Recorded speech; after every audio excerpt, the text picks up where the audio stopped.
How's everybody? Sit down, I only have 8 minutes. To Neil Bush and Tracy Hoover, I just want to say thank you to all of the Points of Light. I'm honored to be here, and thank you so much. You know, as I started thinking about Points of Light and what this event represents, I started thinking about all of the people in my life who were just that. People who let their light so shine before me in some of my darkest times. I grew up in New Orleans. My mother worked as a daycare assistant at the Jewish Community Center. The man that I was told was my father was a carpenter and a functional alcoholic. He was abusive to my mother and I, so needless to say, for most of my younger years, I was angry. And by the time I entered into adolescence, I was furious. God knew I needed points of light. So he gave me a praying mother. Not more than a baby herself, when she married this man, she tried her best to protect me from him. But with no life skills of her own, she did what she knew how to do. But oh, how she loved me. Friday was payday for him, so he would come home happy, but that was short-lived. He would go out and return a few hours later drunk and angry, yelling and fighting her. And as I watched in horror, God knew that this little boy needed points of light. This happened every Friday and every Saturday night, but come Sunday morning, my mother would come in the room and wake me up, shake me in my chest and say, "Come on, baby, let's go to church." When we get there, I would see my mother up in the choir singing, happy, rocking, talking about, "Thank you, Jesus." I remember being a little boy wanting to know this God, this Jesus that made my mother so happy. She said, "Baby, I'm gonna teach you how to be a Christian, the real one. You know, the ones with flaws, that makes mistakes, the ones that God himself used in the Bible, that kind. Not these perfect pretending holy rollers," she called them, you know. She taught me that God loved me, and oh, what a point of light he has been for me. Now, I'm sorry, I know it's not politically correct to talk about God and faith these days, but oh well, they gave me a microphone. Thank you for allowing me to be myself. It was my mother teaching me about God and faith that allowed me to forgive my father and also to be able to understand them both. Now that I'm older, I realize that my parents had no examples.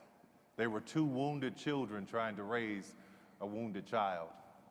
Years later, I would enter into show business not knowing that I was carrying a desire to share what I had learned and witnessed growing up. Not knowing that the very people that had made me laugh and made me cry and made me happy, made me sad, and literally had made me were showing up in my work. Their lives, their stories, their hopes, their dreams, their despair were all on display in my films and my storytelling. I only wanted to bring laughter and light now because I had seen so much darkness growing up. I was writing about things that were raw and guttural, my own experiences, so much so that it made the critics uncomfortable. It was crass and abrasive to the trained eye, offensive they called it. But while they were writing their reviews, I was receiving emails and likes on Facebook by the millions from people all around the world who got it. Like the letter I got from a woman who said, "My sister saw Diary of a Mad Black Woman, and you did in 2 hours what my family has been trying to do for 12 years. She's leaving an abusive relationship." Yeah. It was the point of light. Or the letter that I got from a mother of a little boy in Houston who has autism, and she was telling me that it's my shows that keep him calm enough to go to sleep in the evening. A point of light. Or the single mother who sent me an email saying that she had it and she was going to commit suicide. She rented a hotel room and she wanted to spend the last day with her kids. So she brought them to this hotel and she said, "Anything you guys want to do, you let me know." One of them said, "I want to watch one of Tyler Perry's plays." So they watched the show. And after they watched it, she was no longer depressed. She found herself laughing and happy and joyous. And she no longer wanted to commit suicide. That's a point of light. It feels great to be able to lift people on this level, but you also have the power to lift people even if you don't have this platform. As I look back over my life, there were many people that had a hand in shining light into my darkness when I was growing up. Like Mr. Johnson, who lived next door to me. He told me that I was special. He bought me my first pair of nice dress shoes. They were wing-tipped leather, hand-stitched, and I hated those jokers. I wanted some Chuck Taylor All-Stars, but he was a point of light. And then there was my Aunt Jerry, who was the polar opposite of my mother when it came to men. This woman would shoot first and ask questions never. She taught me how to stand up for myself. She was a point of light with a good aim. And then there was Mr. Butler. Let me tell you how I met Mr. Butler.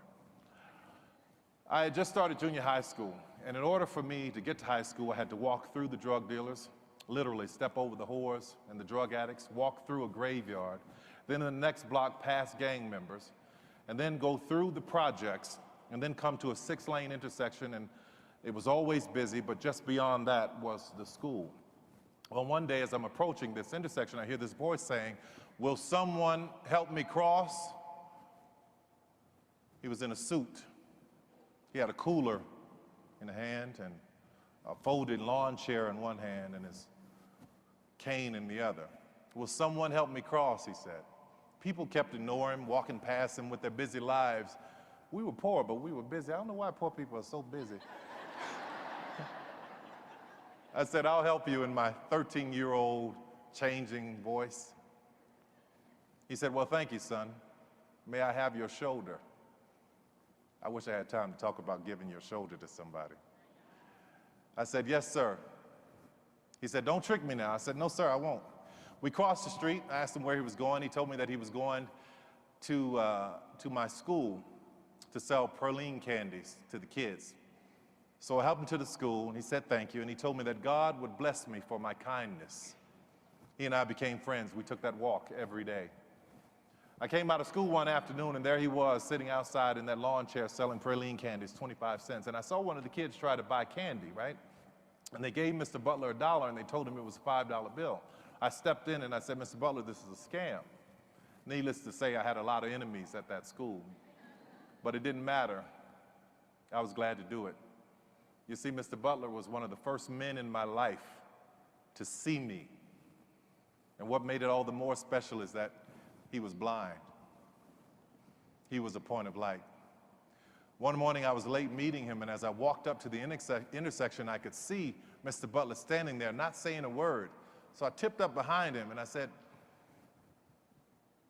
"I'm not going to say anything. I'm just going to wait to see what happens." He said, "I know you're there, son." I said, "Yes, sir, I am." I said, "I didn't hear you saying, 'Will someone help me cross?'" He said, "No, I was listening for you." I said, "You were?" He said, "Yes. Sometimes in life, son, when you pray and you've said all you can say, all you have to do is stand and wait and listen." What a point of light he was.